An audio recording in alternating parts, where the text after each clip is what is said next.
Good morning, everyone.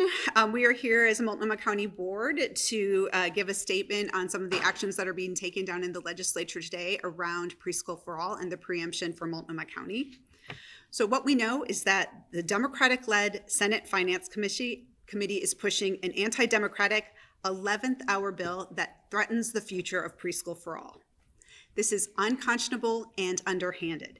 There has not been any opportunity for public comment on a bill of such staggering impact. We know that this legislation would be a staggering blow to our preschool in our community and have both long-term and short-term effects, denying thousands of children the chance for quality, joyful preschool and impacting workers and families in Multnomah County. It is extremely concerning to have state-level preemption of a Multnomah County voter-approved measure.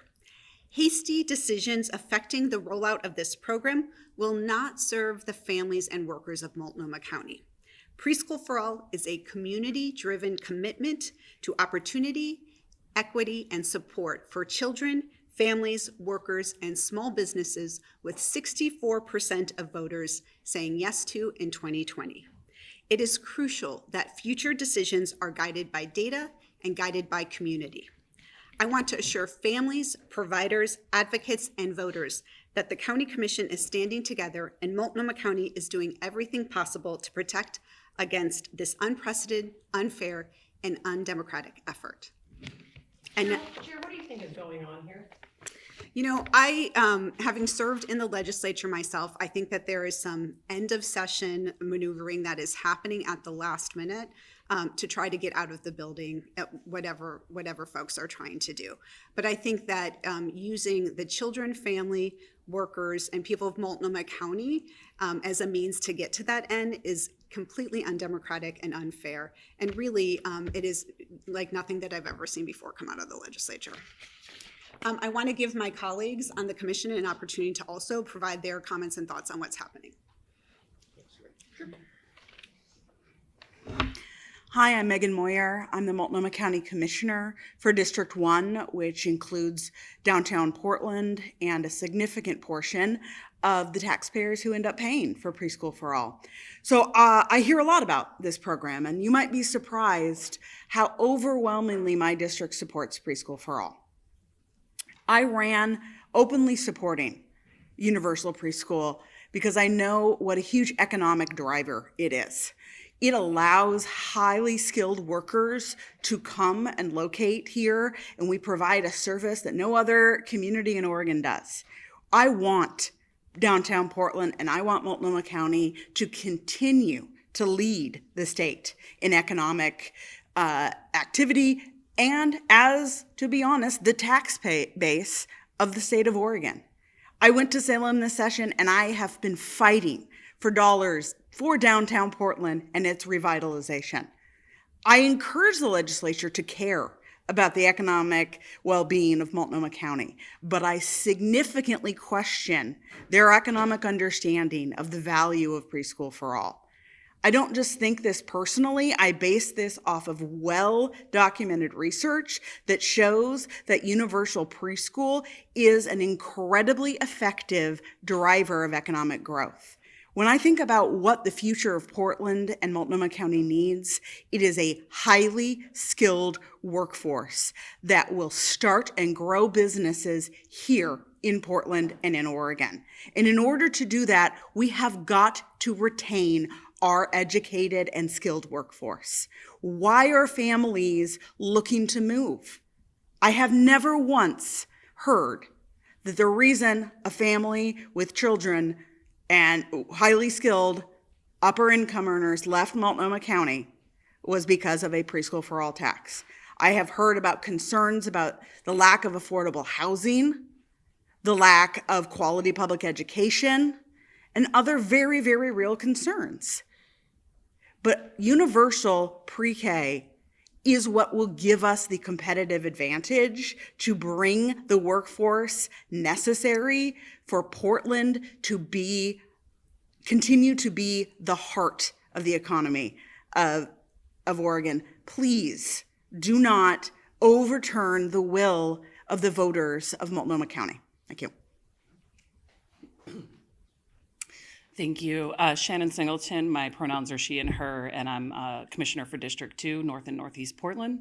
I agree with what you've heard from my colleagues today, and I would add that at Multnomah County, we're really focused on any sorts of reforms to our programs that are rooted in data, and that is not what this is. If there's any changes that are needed for Preschool for All, that is the work that we will embark on, and I ask that the legislature does not preempt us from doing our critical work to ensure that our community has what they've told us they need.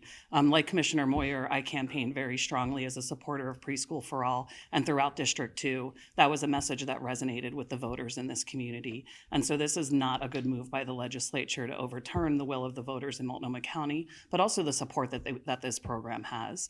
So I implore them to reconsider this tactic and actually come back to a place of talking to us about what the program does, its successes, and again, if any needed reforms happen, that we have that conversation here like we already have planned.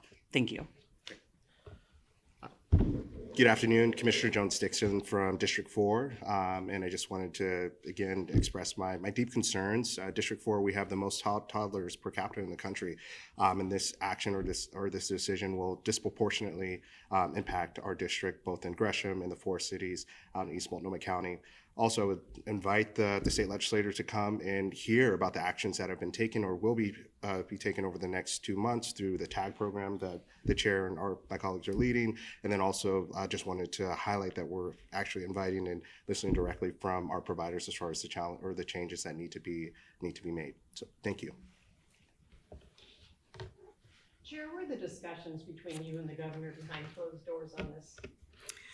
The governor reached out fairly recently with concerns around the program, but really with an ask to make huge changes to the program without any public process, right?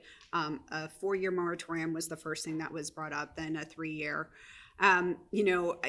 She did mention that part of this was an effort to these conversations was to stop some legislative action from taking place, but we've seen that action is taking place with the hearing that is being scheduled today. For me, the most important thing was that Multnomah County, our government, our board, has an obligation to fulfill the wishes of the voters who passed Preschool for All to grow and develop universal preschool. That is what we have been doing for the past 5 years. That is what we will continue to do. Next fall, we are going to have over 3,600 children and families participating in Preschool for All. That is above the goal that we had set for this year. This is a program that is still relatively new, and so we are continuing to grow, we are continuing to learn, we are continuing to have process improvements as we have more conversations with providers, with families, with children, with the workers on the impacts of the program. That is the work that we are obligated to do because of this. To have a legislative action or to have a huge change to the program without public process, without openness, without transparency, that is not the democratic way that we have in Multnomah County. So we are eager to take up this work and have the conversation with the public. Again, as I've said and my colleagues have said, in a way that is data-driven. That is the work of the technical advisory group that is convening for Multnomah County. It is work that the board will have. We are going to have public hearings about Preschool for All over this summer. We will have board work sessions and conversations about Preschool for All. But again, all of that work has to be done very thoughtfully, very intentionally, and with the community, as the entire work of Preschool for All has been since the day one. What about the argument that this is just another tax on high income earners and it's pushing them out of the county? Data from May shows there's been a drop of more than 1,700 total filers since 2021.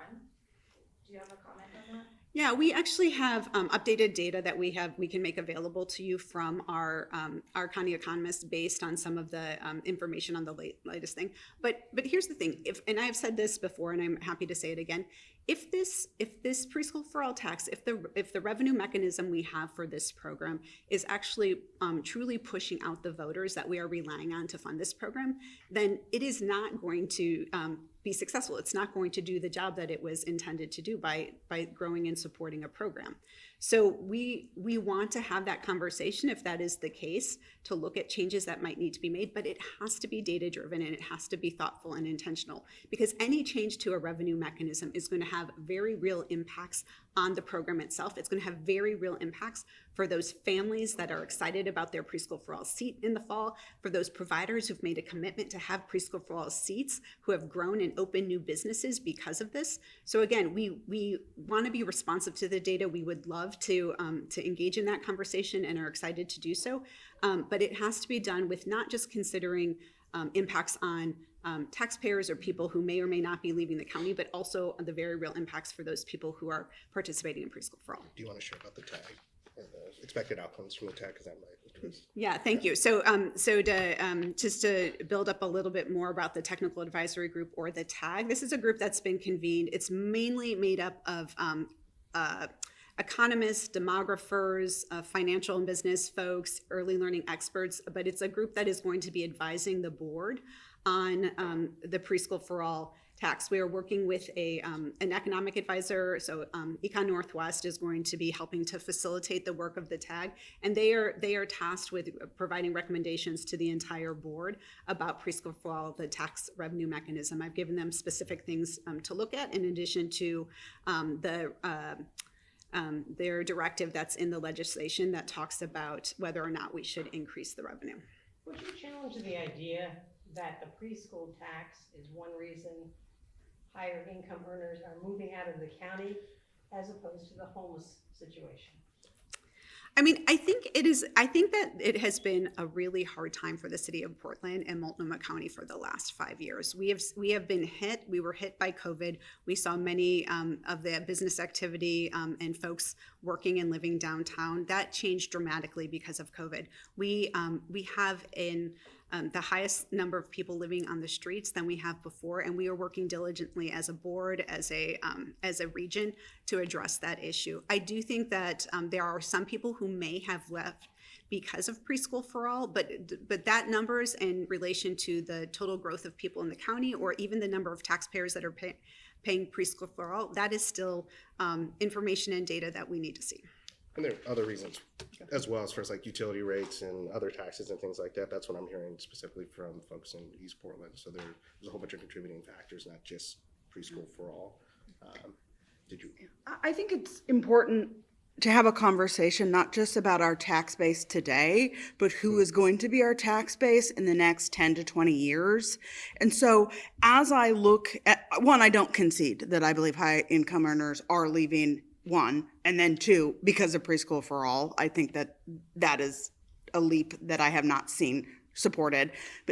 But regardless, I think it is our responsibility, looking at the economic future of Multnomah County, to think not just about our tax base today, but our tax base in the next 10, 20, 30 years. And I am telling you, one of our challenges is how do we retain and attract highly skilled workers who are in their 20s, 30s, and 40s.